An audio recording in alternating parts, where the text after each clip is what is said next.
Sehr verehrte Anwesende, wir bitten Sie, die Plätze einzunehmen und gerne auch schon die Kopfhörer anzulegen. We ask you to take a seat. You can use the headset. Now, regarding the simultaneous translation, Italian is channel 1, German channel 3, English channel 2, and Japanese channel 4. Japanese channel 4. 1 Italian, German 3, English 2, and Japanese 4. Thank you.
Ich bitte noch einmal um Ihre Aufmerksamkeit.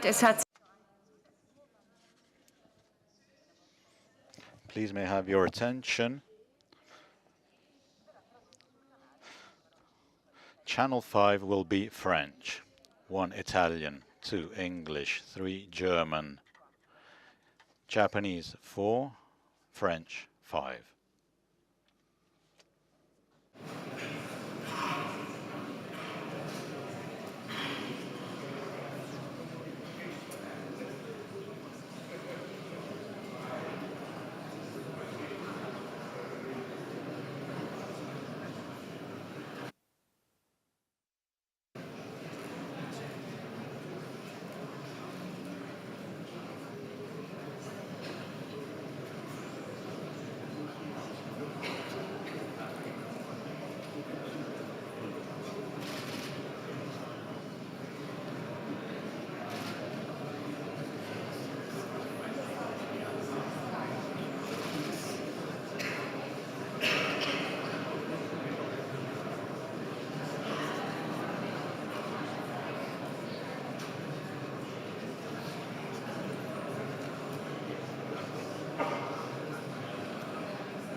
Sehr geehrter Herr Please welcome the Federal Chancellor, Professor Marco Impagliazzo, President of the Community of Sant'Egidio. Dear guests from the world of culture, of religion, of all society, proceeding from all countries, dear friends.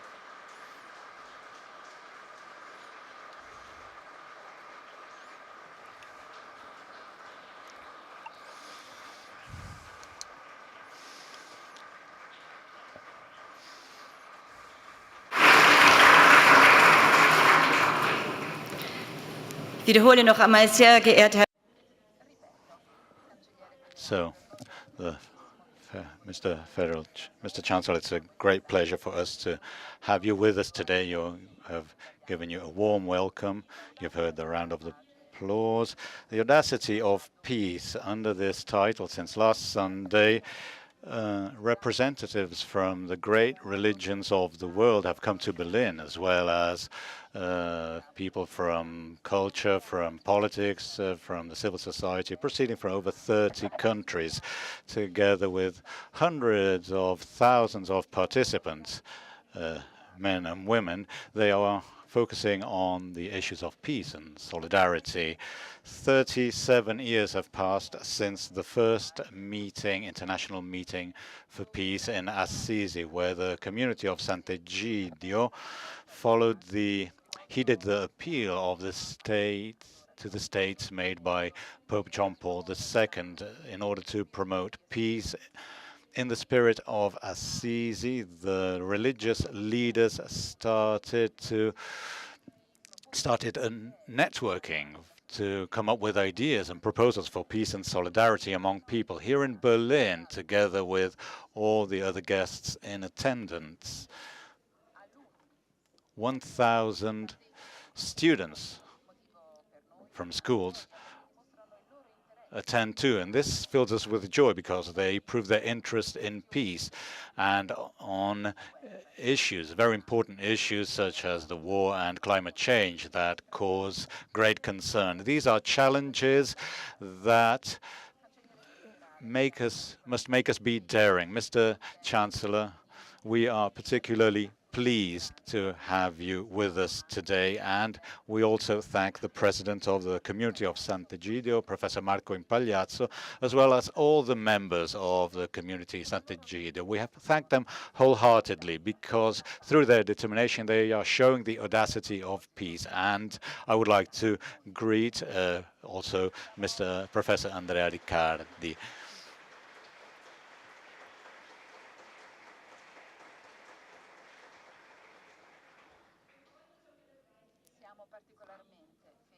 We are particularly happy, pleased with your contribution and with the exchange there will be. So I will now leave the floor to Professor Marco Impagliazzo.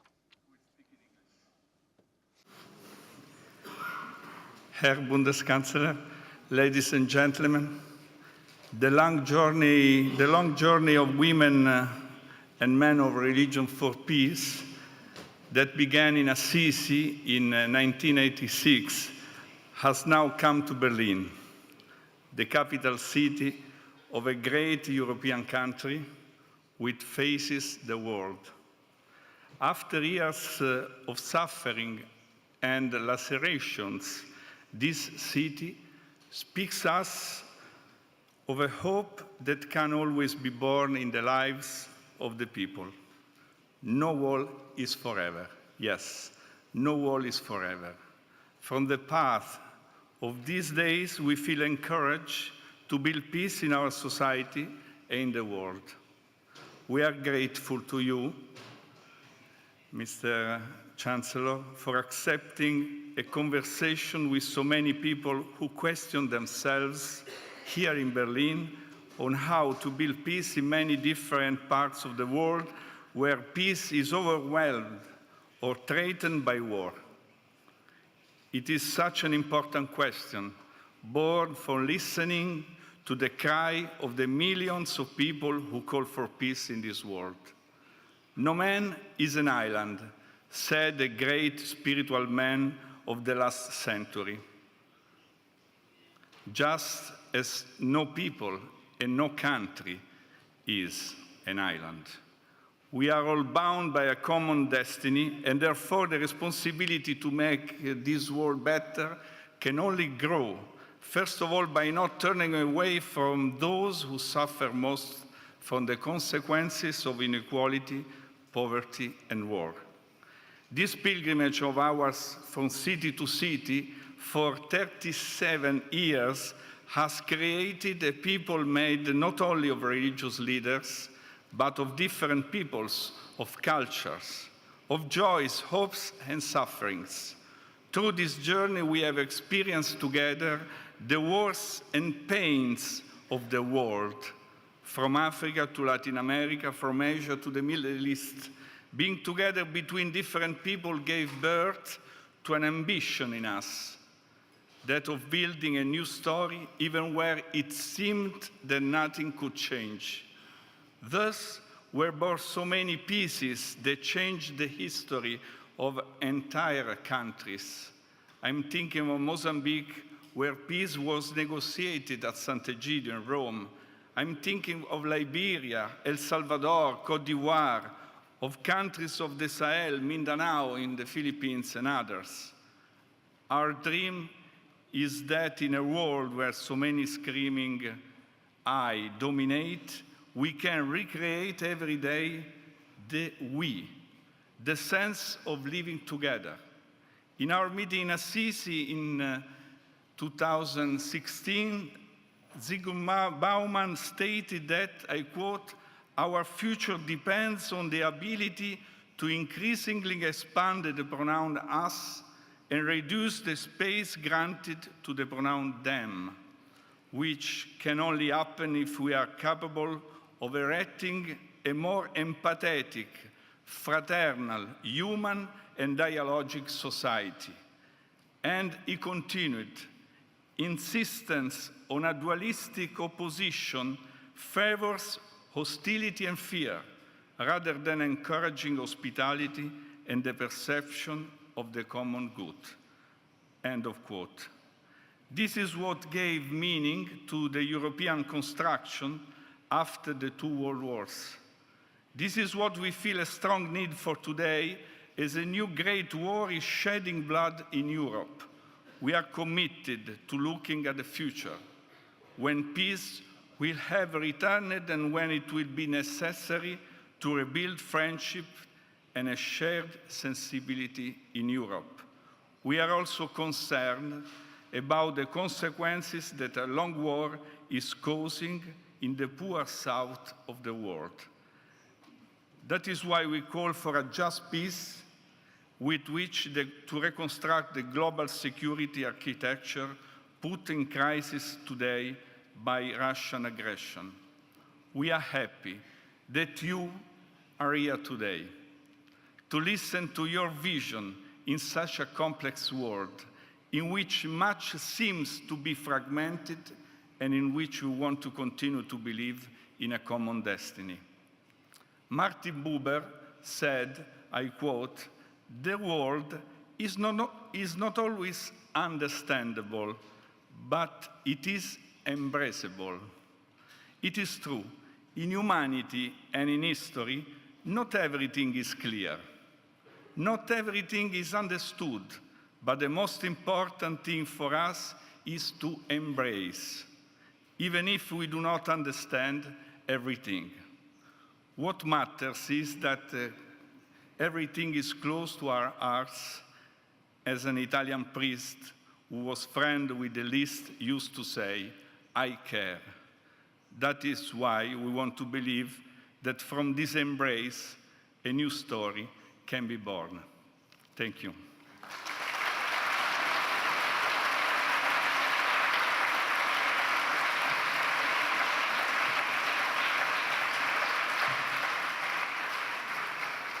Danke, Professor Marco Impagliazzo, für die Erinnerung daran, dass es darauf ankommt, die Welt vielleicht nicht immer ganz zu verstehen, aber zu For reminding us, thank you for reminding us that it is not always so important to always understand the world, but to embrace it and to shape peace.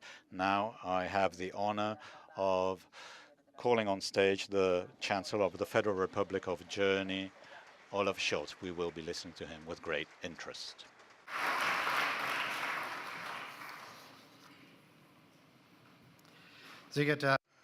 Honorable Professor Riccardi, Honorable Professor Impagliazzo, Eminences, Excellencies, distinguished representatives of churches and religions, ladies and gentlemen. I'd like to express a very warm welcome to Germany, or rather, welcome back. It's a pleasure and honor for us that your meeting for peace will take place for the 4th time now in Germany. Not only are you always welcome guests, you are here visiting friends.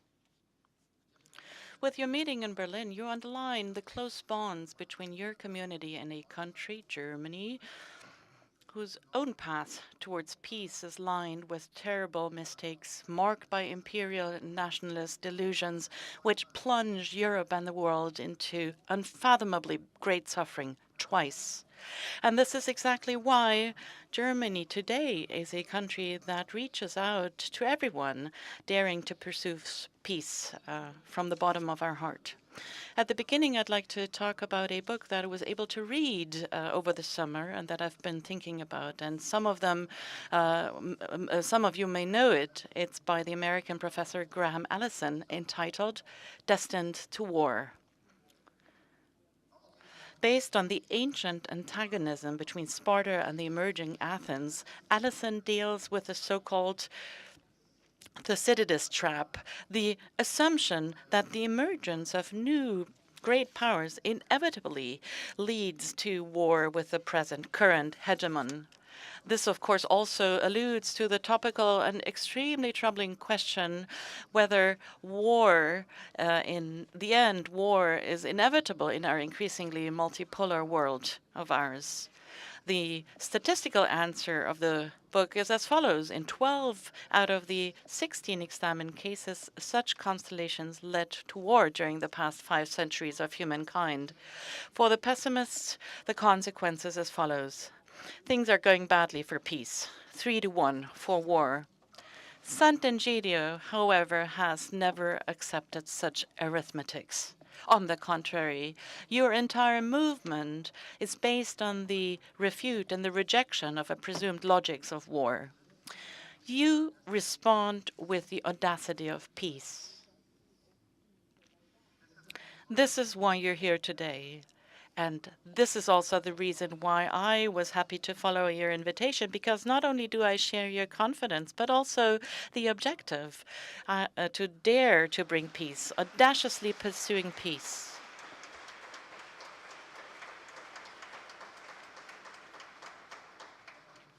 But acknowledging this fact alone doesn't suffice in practice. We all know that. Today, in Europe, no one is longing more for peace than the people of Ukraine.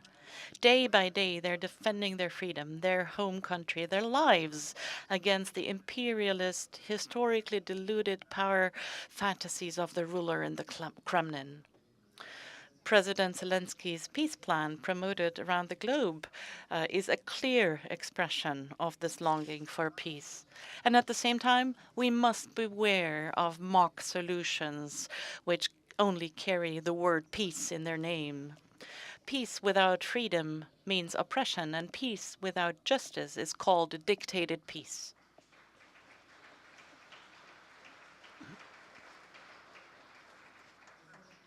This is why we fully back Ukraine's demands for a just peace, a peace which respects the principles of the United Nations Charter, a peace which respects the principles of territorial integrity and independence. This is why we support the people of Ukraine to defend themselves and their home country. We also do that by sending weapons. This decision was not an easy one, and we're not taking the easy way out, because we know about the effects of the weapons we send, we coordinate closely and examine very clearly what is appropriate in the current situation and what is responsible. But that doesn't change my core beliefs. The law must overcome violence and not the other way around. Anything else would mean to acknowledge that might is right. And centuries of colonial exploitation, war, and destruction have taught us this. For me, the consequence is as follows. We will continue to support Ukraine in its right to self-defense as long as it takes.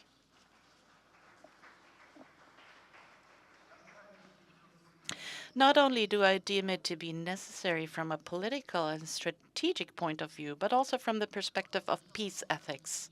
I'm grateful to the German Bishops' Conference that it unequivocally made it clear in its declaration right after the beginning of the Russian war of aggression. Resisting aggression, winning peace. This was the title of this declaration issued by the bishops, and in this order. Because this self-defense of one's own existence against the aggressor is the prerequisite for an independent, free Ukraine regaining peace, and also for Russian leadership to be willing to engage in real negotiations. This reality needs to form the basis for a search for peace. And this is why I'm grateful to you, Professor Riccardi, that aside from expressing the hope for peace, you also call for realism in our action, and you align the work of Sant'Egidio with that. When there is talk in Judeo-Christian scripture about the wolf dwelling with the lamb, that calf and lion graze the same pasture, then unfortunately this doesn't describe our reality, neither then nor does it describe reality now. But the promise and call to work, it's the promise and call to work for a different, a better, a more peaceful world. Put differently, we must not turn a blind eye to the fact that man can be man's wolf. But we must not accept and resign ourselves to this verdict.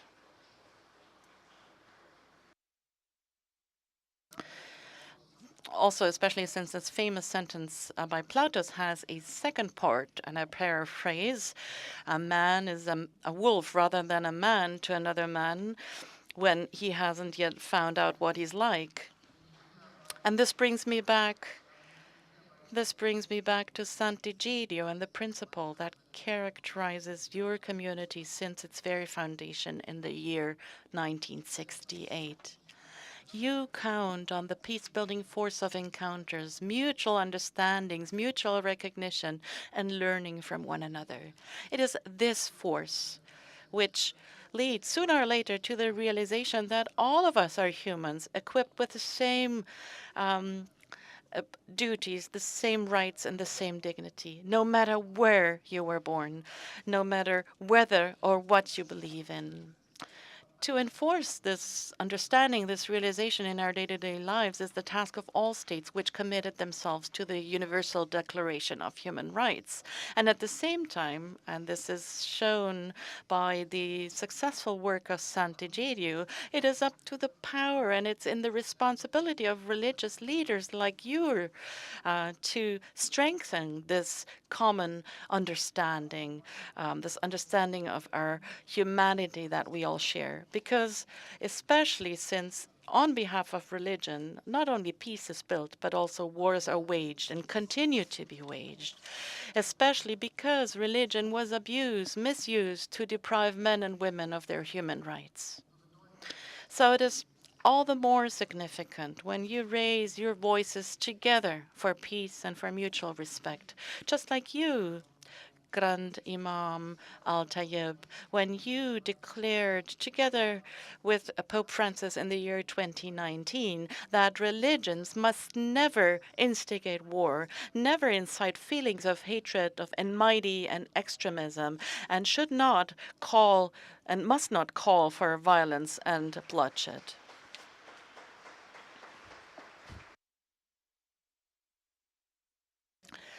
It is this conviction that not war is holy, but peace has become the joint foundation, the common foundation of your work.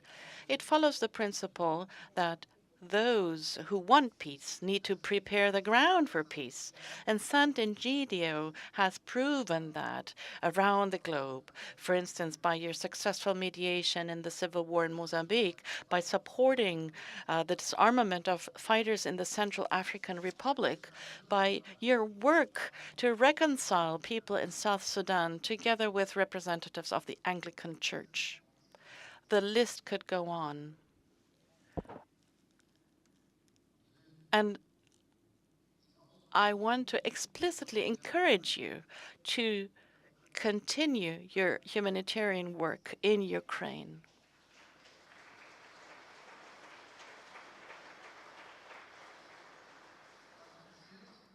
Its help and support for refugees talks about the exchange of prisoners. And oftentimes it's just small progress that help to prepare the ground for an end of violence and thus a just peace. This is also what we're working towards. With our support and the support of many other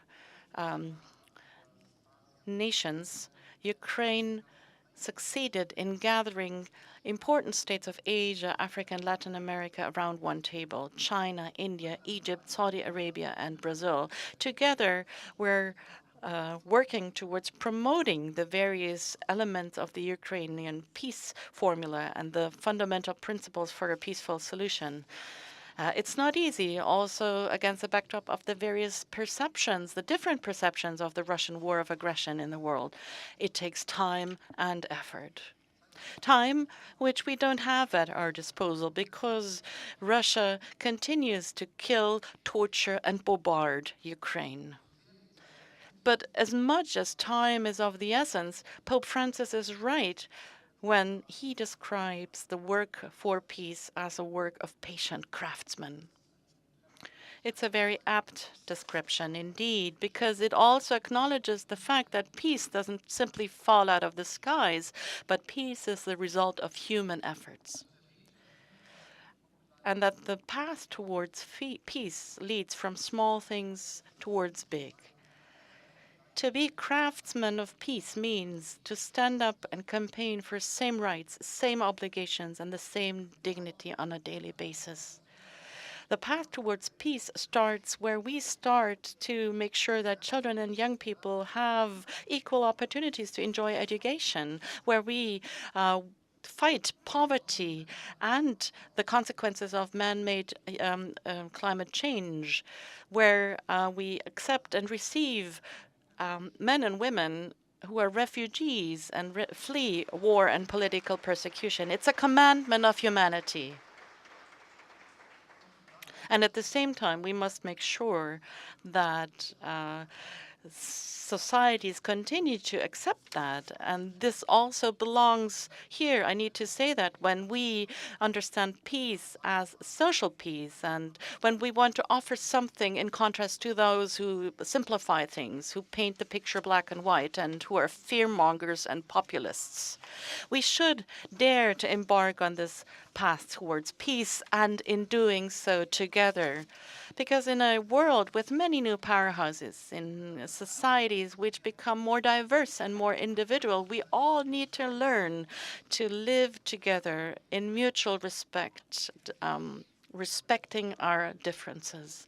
This holds true in a multipolar world, but that also holds true in a country like Germany, where people of different religions and worldviews live together. To not look for what divides us, but what we have all in common, namely the inviolable dignity.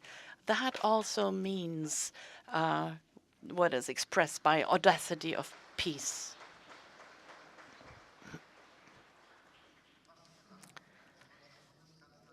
I'm happy to contribute anything that I can do as German Federal Chancellor. I would like to thank and express my gratitude to you for your relentless efforts, Sant'Egidio, and all of you, the way all of you pursue peace. Thank you so much.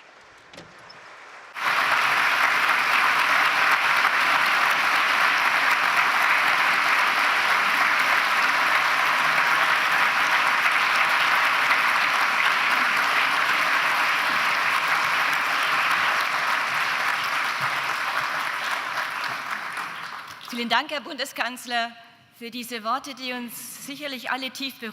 Thank you very much, Mr. Chancellor, for these deeply moving words, which bear witness to the importance that you attach to peace and to the importance that you have recognized in the role played by Sant'Egidio. And now we can start our Q&A session.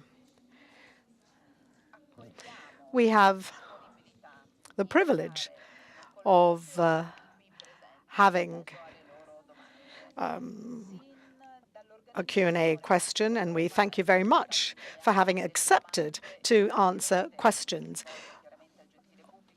Obviously, there's no way that we can address all of the questions that we have received ahead of this meeting, but we're very grateful to you for having accepted to answer these questions. We have a young French woman, Virginie, who has a question for you.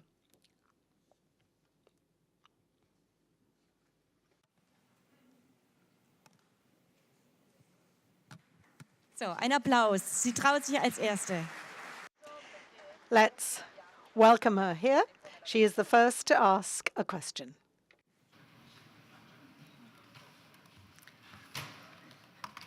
Guten Tag, sehr geehrter Herr Bundeskanzler. Good morning, Mr. Chancellor. I am a university student from France, and for the very first time in my life, I realize that war, such as the one in Ukraine, is very close indeed. Here in Germany, we have seen the inflow of countless refugees, and generous efforts were mobilized to assist them. And yet, this does not happen with other refugees fleeing war and persecution in the Horn of Africa or in Afghanistan. So how can we in Europe tolerate double standards? On the one hand, we claim to be a humanist and inclusive democracy, and yet are we in the European Union at risk of losing our soul? Thank you.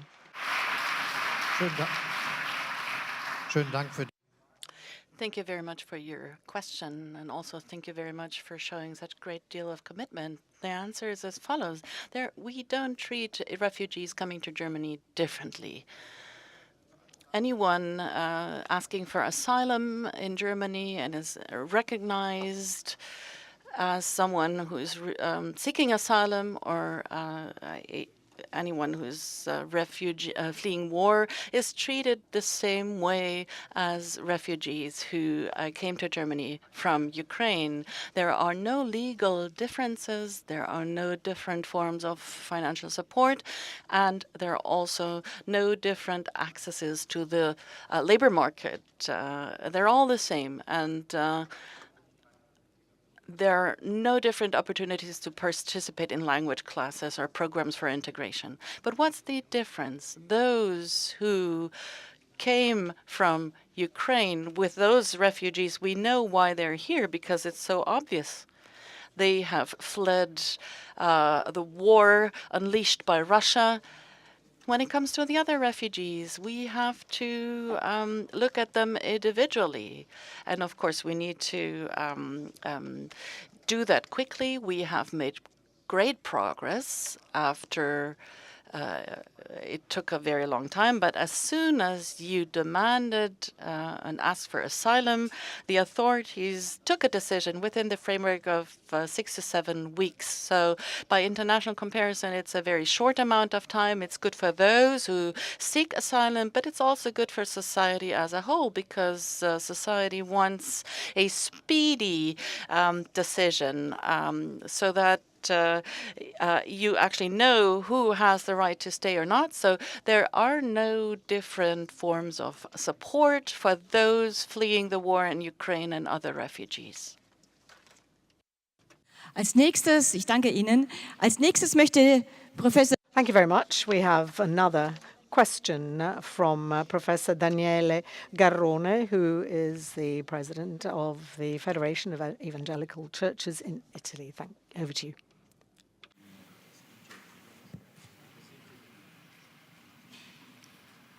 Sehr geehrter Herr Bundeskanzler, ich wurde im Voraus gebeten, Entschuldigung. Mr. Chancellor, I was asked to speak in English, but I'm afraid that I can't resist the temptation to speak in German. And that is what I'm going to do. So recently, Germany has approved a number of laws facilitating integration. And these are important steps because this means, obviously, that people feel truly welcome here. And yet, there are many citizens, and that is the case in Italy as well, who don't understand what this involves. They don't understand that there is a structural problem, not just an emergency. So would you say that migration policies can be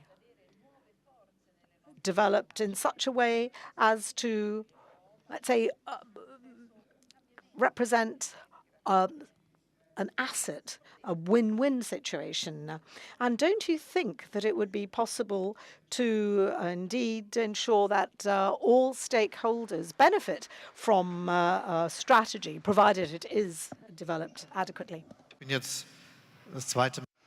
Thank you very much for the question. I'm impressed that you pose your questions in German. Thank you so much for speaking German here. Well, there are two issues or two topics that we need to bear in mind, and we should not mix them or confuse them, although they actually also, well, have things in common. For one, we have migration of those who come to Germany as labor, as skilled laborers, as members of family, as students. And as far as the workforce is concerned, I can say on behalf of Germany that there was great need in the past decades, and we continue to need skilled labor in the coming years. Germany needs workers. Many of the baby boomers who were born who are now between 50 and 60 years of age and who will retire, and many of the baby boomers will retire. So we will need a lot of workers.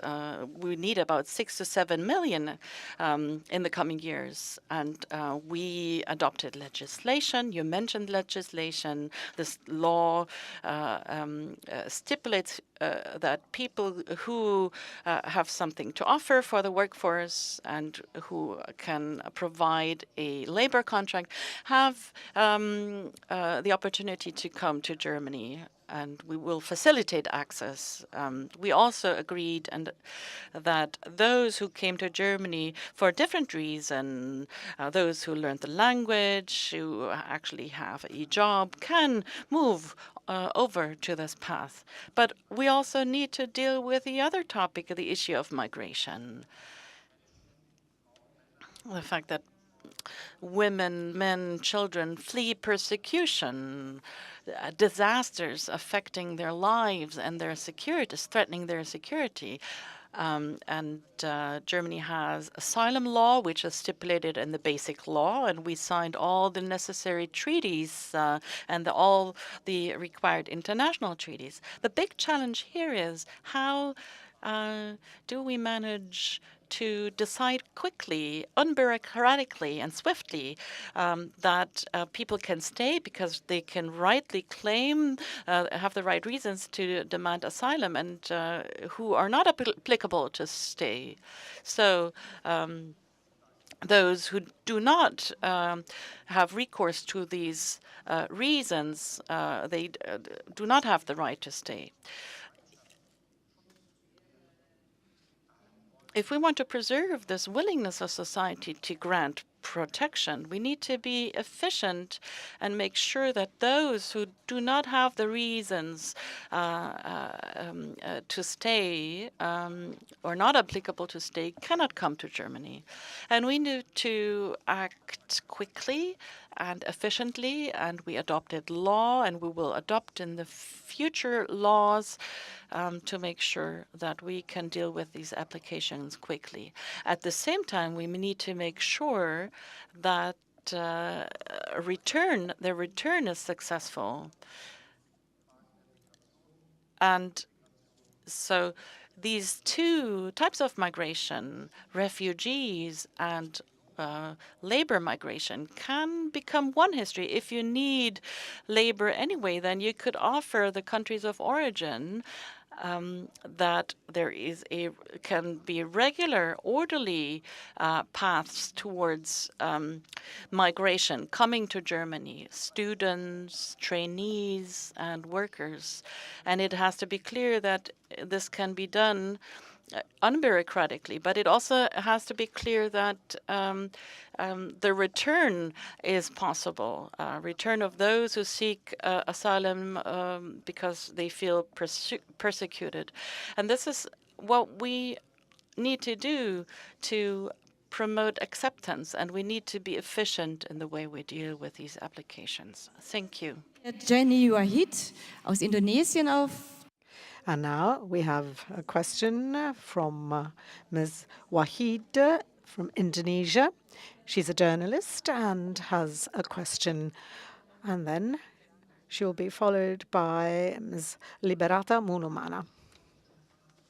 I'm sorry I didn't get the last bit, what you said in Germany, because I didn't have my translation. But thank you very much, Chancellor, for your wonderful remarks that call on us to strengthen our commitment to peace. I think it's very important in this backdrop in which the world is very much mired in conflicts now. I like what you said, that the might should not always be right. In fact, we believe that the might actually has to do what is right instead. So I come from the largest Islamic organizations in Indonesia, with around 100 million of members. And we always try to do, despite being the might in majority in terms of numbers, we always try to do what is right, which is we try to protect the minority rights in our country. And so you share with us a very depressing number when it comes to the score between peace and war, which is that the peace is still lagging behind. But allow me to share with you another number, which maybe can be quite encouraging for us, which is that 80% of the world's population, according to the World Economic Forum, adhere to religious belief, to certain religious beliefs. So this is a big force in the world. And my question to you is that what do you think is the role of religion, that religion can and must play to foster peace and also to overcome social divide in the world? Thank you very much.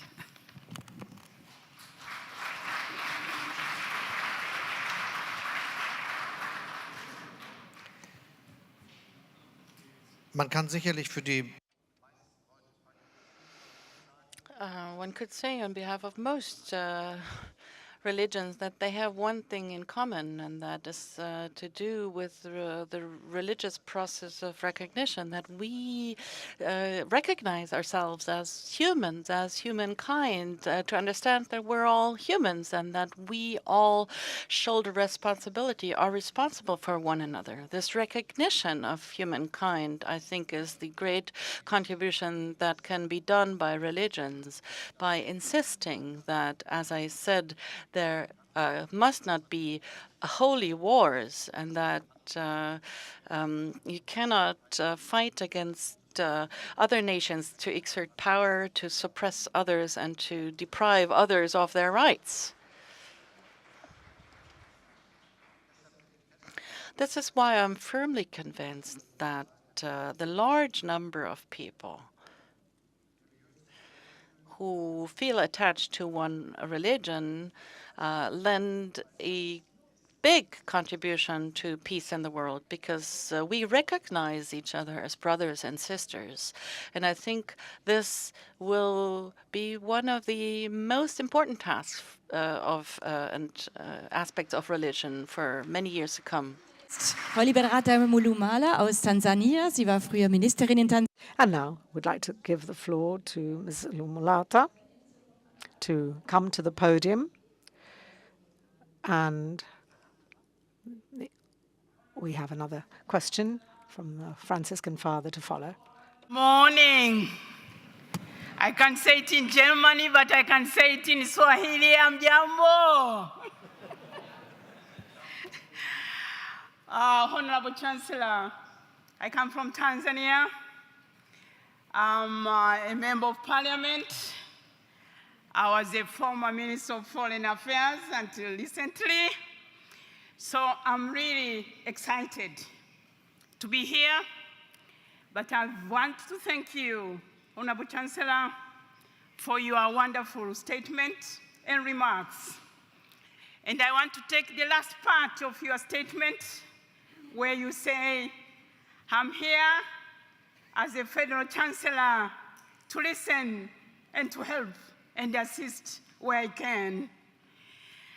Honorable Chancellor, Germany, of course, we all know, is a tremendous story. It's a bold country, has a strong economy, and people call it Europe's locomotive. But as you mentioned, the war in Ukraine has provoked dire consequences for countries in the world, but specifically I speak for Africa. We have heard many announcements.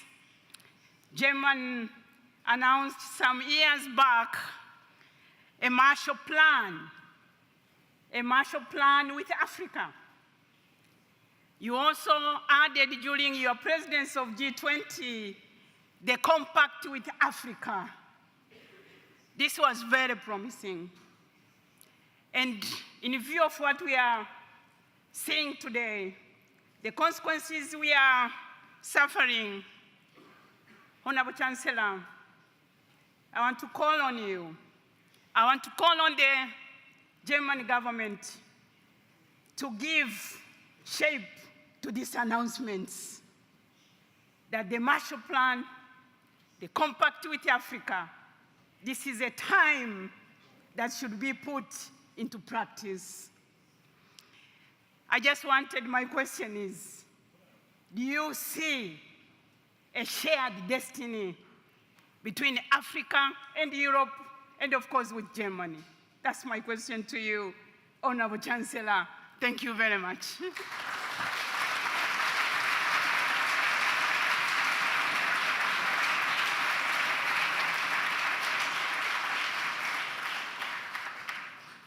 Thank you. I'm not really able to answer in your language. The only word that I ever learned was when I was climbing up the Kilimanjaro, Pole, Pole.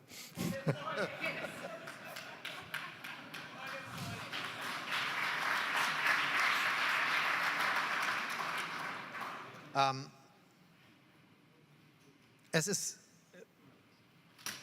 wichtig, dass wir It it is important that we feel responsible for one another, and that Europe and that Germany feels responsible for a good development of its neighboring country and continent, excuse me. And indeed, we have started many initiatives in order to make this possible. You mentioned the compact with Africa. It definitely is part of the major initiatives that we started. And this is the reason why we are going to have and see a conference of African nations and G20 states here in Berlin in November as a compact with Africa in order to discuss the opportunities and the possibilities that we have and how we can make progress. At the same time, it's true what you described.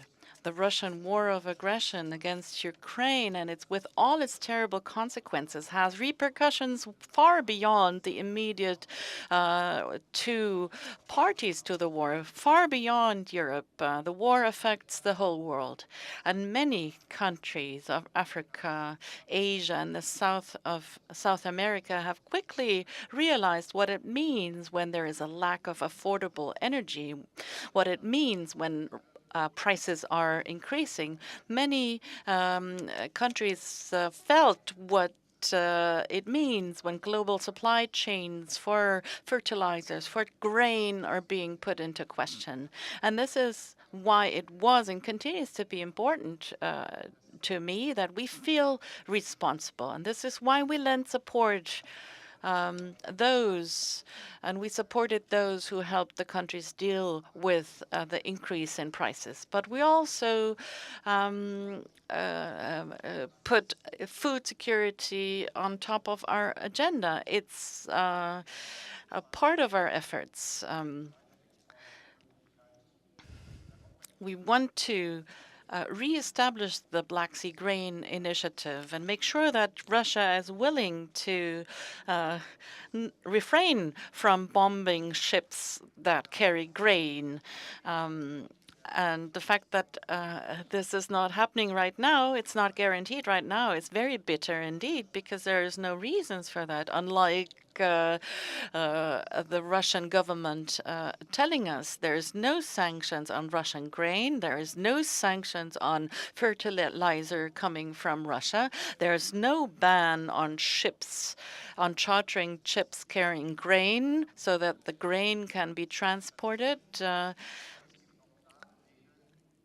And there are clear rules that have been proposed that if Russia exports its grain and its fertilizers, it will also receive payment for it.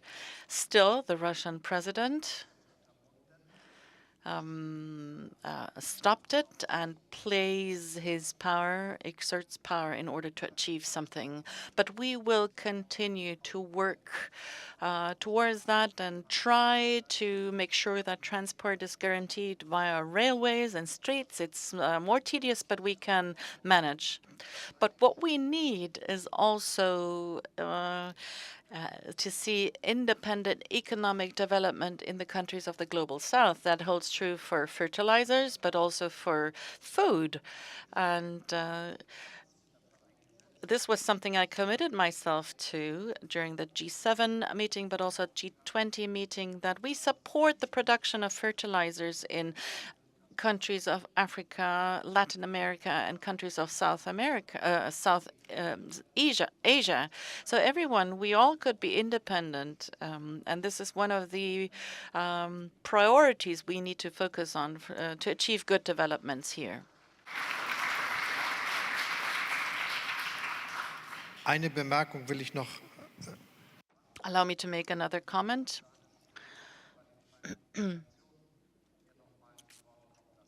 And I'd like to let the Tanzanian ambassador to the United Nations quote the Tanzanian ambassador to the United Nations.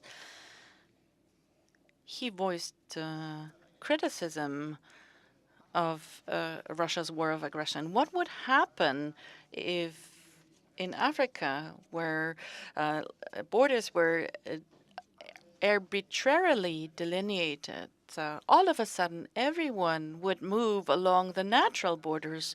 Then we would see centuries of war in Africa. I paraphrase him now. And I have to say we need to guarantee security by saying once and for all, war must not be the means to delineate and shift borders. This is something that we should ban from the security architecture of the world. Wir haben Stimme aus Asien gehört und aus Thank you. So we've heard a voice from Asia, a voice from Africa, and now we're going to hear a voice from Assisi, Father Fortunato. Peace be upon you. My name is Fortunato. I am at the convent of St. Francis of Assisi, and I had the privilege of hosting on 2 occasions Chancellor Merkel, your predecessor. Mr. Chancellor, the world is changing on account of the war. Europe seems to have given up its dream of safeguarding peace in Europe. NATO would appear to be the sole interlocutor, and the only words we hear are attack and defense. So how can we ensure that peace can be achieved, a just peace? It's becoming harder and harder day after day, and as we know, the people of Ukraine are suffering. The West is obviously defending Ukraine from this aggression, and obviously this is a source of great distress. Isn't it time now for us to reach a ceasefire and, as Europe, try and foster dialogue? Thank you.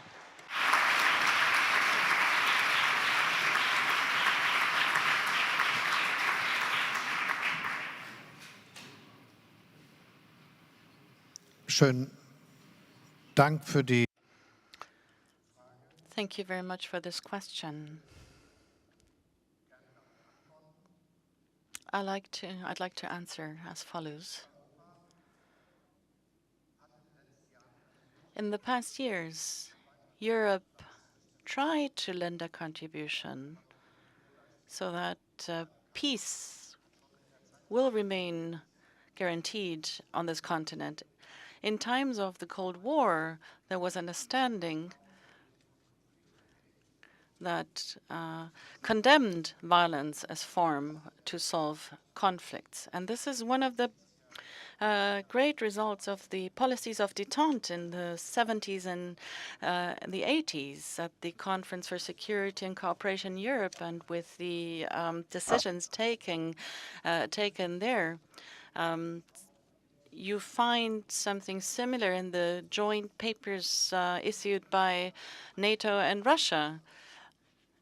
You find one statement: borders are inviolable and cannot be moved by use of force. In order to get back to what I already said, if anyone who's interested in history and read European history books will find reasons for every country to say why their borders are not right. And if someone would use this as a reason to go to war, we would have war. This is why it was an important contribution of Germany after the terrible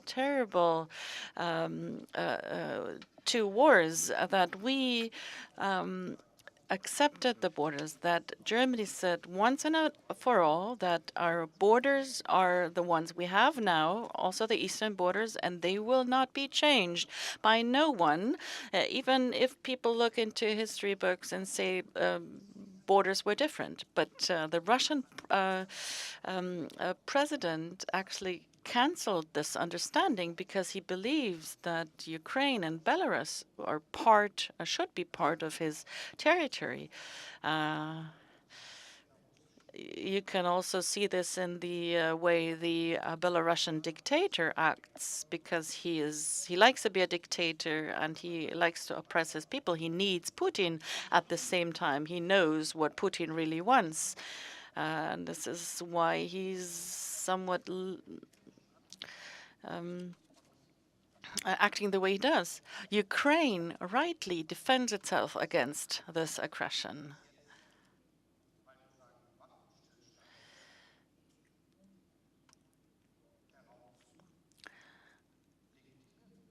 We should not have a ceasefire and then thus legitimizing Russia devouring and devouring the eastern part of Ukraine, just like we've had it in the wars of the 16th, 17th, and 19th and 20th century. Unfortunately, we didn't want that anymore, and this is why the basis for peace is the understanding and the acknowledgement of the Russian leadership is that they need to withdraw troops. Then we will have the opportunity to engage in talks, and the Ukrainian government is going to participate in these talks. But just to say that anything I took by way of force continues to be mine eternally, this cannot be the basis for a peace. Gehen wir in diese Bundeshauptstadt Darf ich noch Berlin. eine Ergänzung machen? So Erzählung gibt, die falsch. Allow me to add, because there are so many narratives, wrong narratives. I'd like to refer to one narrative that is out there like a ghost, a narrative that says there was a peace agreement between Ukraine and Russia, and then some powers like the United States or also the UK were against that. No, this is not true. No, after the beginning of the war, Russia and Ukraine talked to one another in the woods of Belarus, and then they talked in Turkey. But anything that would have been possible as some form of understanding was destroyed because the Russian president only used the time to rearrange his troops after the failed invasion of Kiev, to move the troops around and begin the big attack in the southeast of Ukraine, and thus destroy so many people's lives and destroy so much land. And this was the reason why the negotiations failed. Nach Berlin und hören eine Stimme aus dieser Stadt. thank you. So we have a question from somebody who is from Berlin over to Tobias Müller. Danach würde ich dann bitten, dass And then we have a question from Rome, Evelina, the city where Sant'Egidio was established. Sehr geehrter Herr Bundeskanzler, Mr. Chancellor, firstly, allow me to express my sincere thanks for having come here this morning. My name is Tobias Müller. I was born in 1989, 2 months before the fall of the Berlin Wall. And so I was very lucky in that I grew up without, let's say, knowing the wall. My generation had a dream, a dream of a world without walls, a world that would have been spared war. Unfortunately, now war is back in our continent, in Ukraine. And we also see that there is the presence of weapons to an extent that was unknown since the end of the Second World War. And so we are really concerned about the risk that nuclear weapons might also be deployed. And in that respect, I would like to ask you the following question. Hasn't the time come for us to start afresh, to show greater commitment for nuclear disarmament? And I believe that we have forgotten the need to commit towards this goal.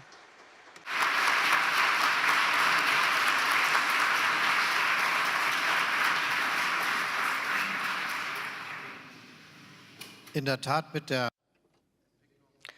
Yes, indeed, with the development of nuclear weapons and the capabilities to transport them over long distances, all of this has resulted in poses an existential threat to humankind. Everyone knows, a nuclear war would be the end of many countries and probably almost everything. Every life, every human life on this planet. So it is up to us, it is our obligation to make sure that this doesn't happen. It's a mission for security policy. It's also important to have a strong posture and to make sure that you're able to defend yourself. But we also need to reduce this threat. So for many years, we've been pursuing two goals: arms control and understanding about nuclear arms arsenals and their disarmament. And let me reiterate, it would be good, and underline, it would be good if we would make a progress here. And that means that those who've just acquired nuclear weapons need to be part of arms control. I'm not talking about Russia and the United States here. Other countries also have acquired a great amount of nuclear weapons. New countries who were not part of these negotiations, for instance, China. So it would be important to make another attempt at arms control and nuclear disarmament. And second, we need to focus, think about non-proliferation, the non-proliferation of nuclear arms. The fact that more and more states are attempting to develop these capabilities poses a threat to world peace. This is one of the reasons why many states, and Germany as well, made an effort to keep Iran from acquiring nuclear weapons, and make sure that Iran is not capable of building a bomb and missiles that are needed to transport this bomb. And it remains an important task. We see that what the North Korean dictator is doing. His people are suffering from hunger. The economy is in shambles. There is no technological progress, but he continues to develop nuclear weapons. It's dangerous. So this is why non-proliferation and arms control is one of the essential tasks of global politics. Nach Rom eine Frage zum Schluss von Evelina. And now, over to Rome. The last question is from Rome, Evelina Martelli. She's a member of Sant'Egidio.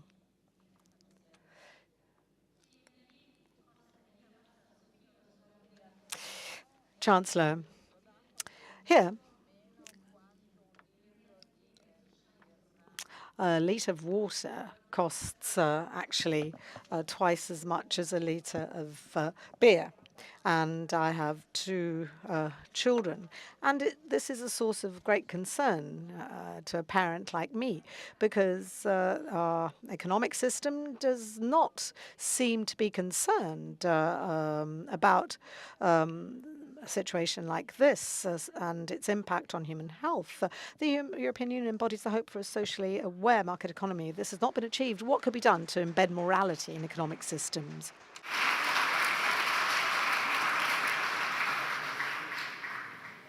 Wie kann man die Wirtschaft dazu bewegen, aufmerksam?